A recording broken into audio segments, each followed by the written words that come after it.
Welcome to our video series. We will love to hear your ideas for future videos. Now, let's dive into the topic of survival of the fittest in silicon. In this page, we will cover how billions of years of biological research and development are now being executed at the speed of silicon. Evolution is the most powerful designer we know. For over 3.5 billion years, a ruthless logic has been at work, sculpting every living thing on our planet. It is not necessarily the strongest species that survives, nor even the most intelligent, but rather the one most capable of adapting to change. Today, we have taken this exact same logic and bottled it inside our machines. By using the principles of natural selection, we can now run evolutionary processes at the rate of billions of operations per second. This bridge between biological history and modern computation marks a new era in how we solve problems and design the future through digital life. The infinite labyrinth of design. Human engineers often find themselves drowning in an infinite labyrinth of possibilities. When we try to design something, whether it is an airplane wing, a circuit board, or the floor plan of a complex building, the search space is effectively infinite. Even the world's fastest supercomputer currently in existence would need 10,000 lifetimes to test every possible geometry or configuration. This is where classical optimization methods begin to collapse.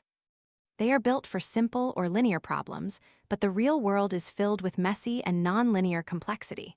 Look at the diagrams on this page. We see the airflow over a wing, the intricate connections of a logic gate, and the sprawling layout of a facility. Each choice made in one area impacts every other area. As the number of variables grows, the possible combinations explode. Humans simply cannot see the whole picture at once. We are reaching the limits of what traditional design can achieve, and we need a new way to navigate this infinite maze of potential solutions to find the gold hidden within. The oldest optimizer in the universe. On the left side of this page, we see a pickaxe shattering a graph. This represents how classical optimization often fails when faced with extreme complexity. It breaks down because it tries to follow a logical and step-by-step path that cannot handle the chaotic nature of reality. On the right, we see the output of the most successful optimizer we have ever seen, which is nature. Nature has spent 3.5 billion years in what some might call blind success. It does not have a plan or a blueprint, yet it produces masterpieces of engineering. Consider the human eye, illustrated here with its complex lens, retina, and neural connections. This biological organ is so finely tuned that it is capable of detecting a single photon of light. This level of precision was not reached through a human engineer with a ruler and a calculator. It was reached through billions of years of iteration and trial and error. Nature proves that you do not need to understand the whole problem to find a perfect solution. You just need a process that rewards success and discards failure. Bottling evolution. To bring the power of nature into our computers, we had to find a way to translate biological concepts into data structures. This is the process of bottling evolution. The genome, which consists of biological chromosomes, is translated into digital strings of ones and zeros. The core insight here is that optimization is essentially a search through a massive space, and evolution is the ultimate search algorithm. This idea did not appear out of nowhere. It was pioneered between the 1950s and 1970s by visionaries like Baricelli, Holland, and Richenberg. They realized that if we could represent a design as a sequence of code, we could then subject that code to the same pressures of survival found in the wild. As you can see in the illustration, we take the double helix of DNA and pass it through a mechanical gear system, outputting a data array. This sequence of bits acts as the digital DNA for our designs. Once we have a way to represent life as data, we can begin to use the mechanics of creation to evolve our technology at a speed that nature could never imagine. The mechanics of creation. There are 3 simple rules that drive the entire process of evolutionary computation. These rules are applied blindly, but they allow us to compress billions of years of natural progress into just a few minutes of computer time. The first rule is variation, which is the raw material. We start with a population of diverse digital strings representing different potential solutions. The second rule is heredity and mutation, which we call the genetic exchange. In this phase, we take 2 successful strings and perform a crossover, swapping parts of their code to create offspring. We also introduce random mutations, where a single bit might flip from a 0 to a 1, introducing entirely new traits.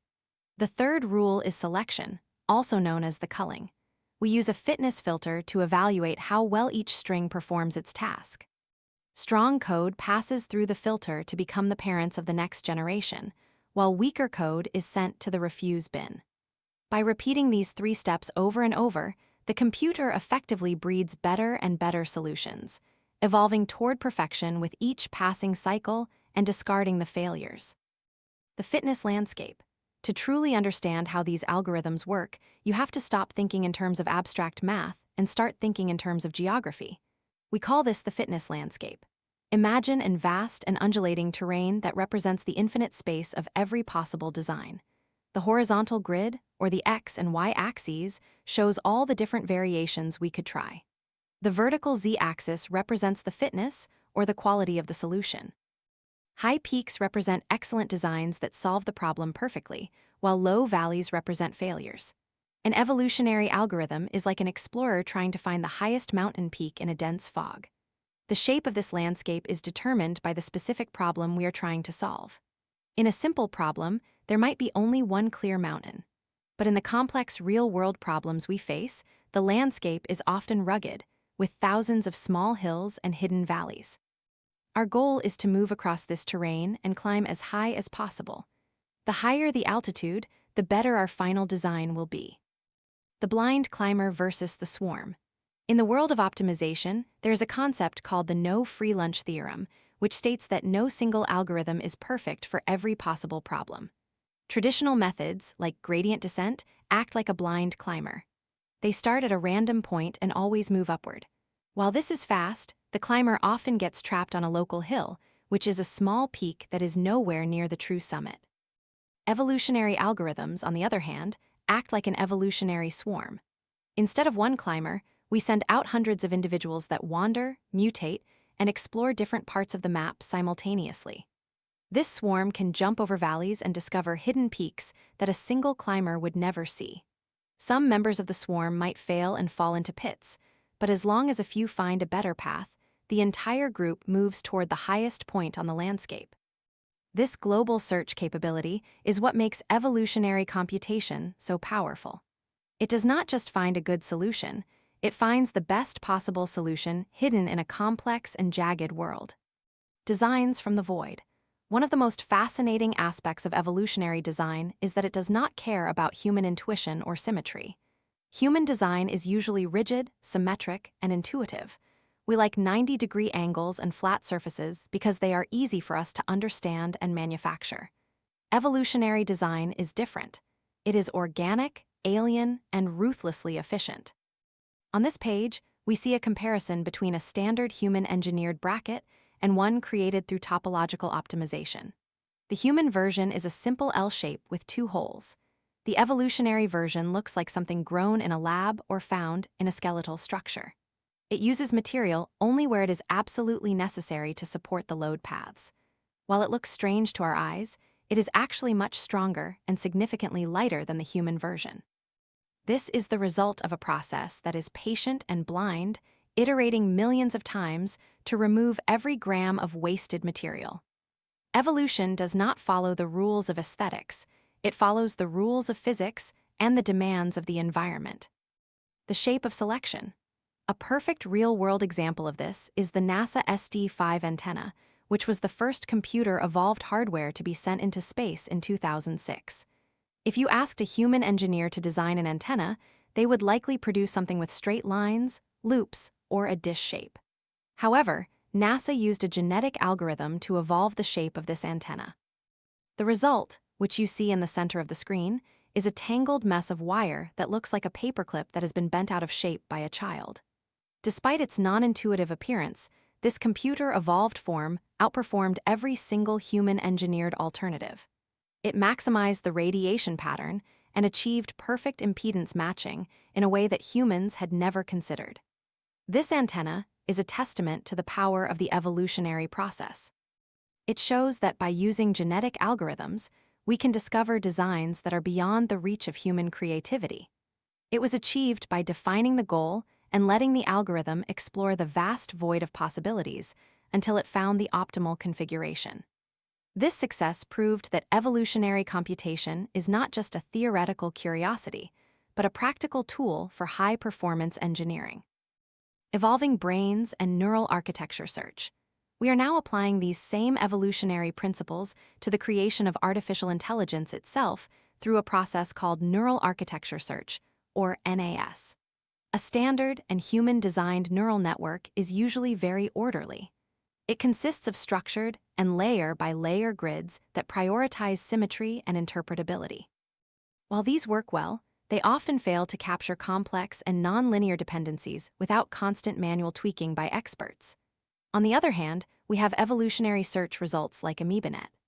As you can see in the diagram, AmoebaNet is a sprawling, messy, and highly asymmetric web of connections that looks more like a root system than a traditional computer program. It was discovered by evolutionary algorithms that were allowed to experiment with topological complexity.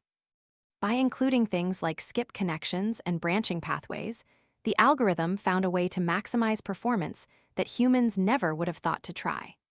These evolved architectures have achieved state-of-the-art results, proving that evolution can discover the underlying topologies of deep learning more effectively than we can. We are essentially using one form of intelligence to breed a more powerful form of intelligence through machine selection. The ultimate recursion. We have reached a point of ultimate recursion. For 540 million years, biological neural evolution has been at work, slowly building the complexity of the animal brain. This journey from simple nerve nets to the human mind is the most incredible story in the history of our planet. Now, we are taking the very algorithm that made us, and we are deploying it on silicon substrates. We are using the logic of survival and adaptation to create a new kind of digital brain. The image on this page shows the fusion of the organic and the electronic. The top half is a biological brain, while the bottom half is a complex circuit board. This represents the fact that the boundaries between life and machine are beginning to blur. The same fundamental process of trial, error, and selection that sculpted our thoughts is now being used to sculpt the algorithms of the future. We are no longer just the products of evolution, we are now the directors of it, running the software of life on the hardware of silicon. This is a profound shift in our relationship with technology and the natural world. The danger of the fitness function. While evolutionary algorithms are powerful, they also bring a significant challenge known as the alignment problem. The danger lies in the fitness function. Because the algorithm is blind and ruthless, it will find exactly what you reward, not necessarily what you intended. This can lead to catastrophic failure by the spirit, even while achieving a perfect score by the letter. We see this in the illustration where a character has achieved a maximum score by exploiting a physics glitch or a boundary exploit rather than playing the game correctly. In an evolutionary simulation, an agent might discover that it can get more points by breaking the world or cheating the system rather than solving the actual problem. This unintended reward path is a major concern as we build more complex systems. If we do not define our goals with extreme care, the algorithm might evolve a solution that is technically successful but practically useless or even dangerous. We must ensure that the metrics we use to measure success are perfectly aligned with our true values and the outcomes we want to achieve. We are the environment. In the natural world, fitness is defined by one simple thing, which is survival. The environment is the ultimate judge, and only those who can endure will pass on their genes to the next generation. However, in our machines, we have become the environment. We are the ones who define what fitness means and what traits are worth keeping. As the hand in the image suggests, we are pulling the strings and shaping the landscape that these algorithms must navigate. The algorithms will continue to evolve at an ever-increasing pace, but the fundamental question remains for us to answer. What exactly are we selecting for? Are we selecting for efficiency, for power, for safety, or for something else entirely? Our role as the architects of these digital ecosystems is a heavy responsibility.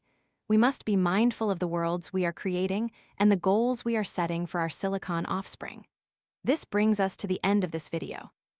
We hope you found it informative and engaging. If you have any questions or suggestions, please leave them in the comments below. Don't forget to like, share, and subscribe for more content like this. See you in the next video.